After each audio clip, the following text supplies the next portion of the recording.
je ne ressens guère le froid. Outre la robe épaisse de mon sacerdoce, je suis emmitouflée dans une superposition hétéroclite de vêtements. Sarraux de paysan, côte hardie, aristocratique, mantilles élégantes, gros châles de commère, cape de voyage. Harde de mendiant pèse sur ma maigre personne, m'emmaillote presque comme une momie.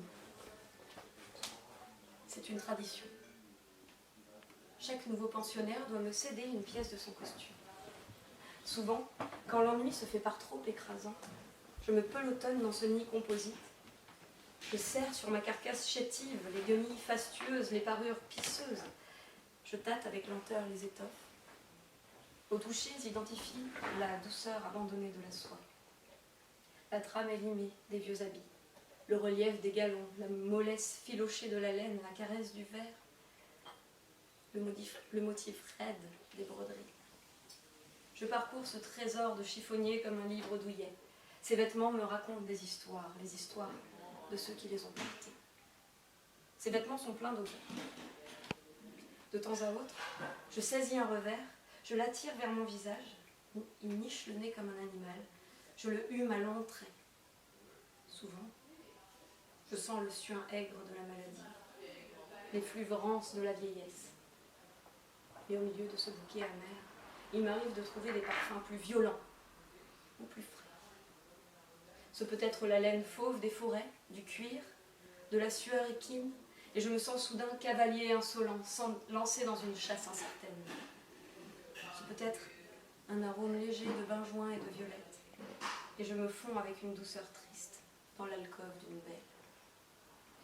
Ce peut être une respiration fruitée de pain bis et de miel, c'est une bouffée d'enfance qui me grise soudain.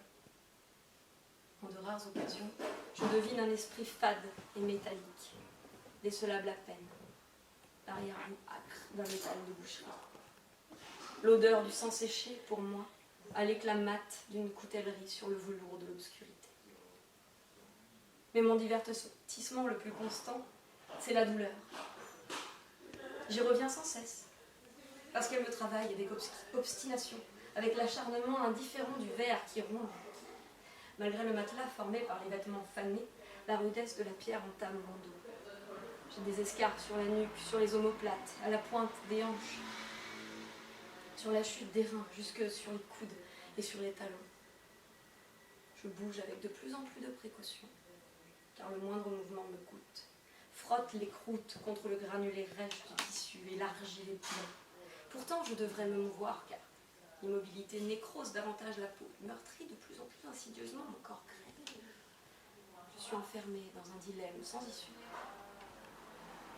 Bouger, cisailler la chair, me figer et macérer la chair.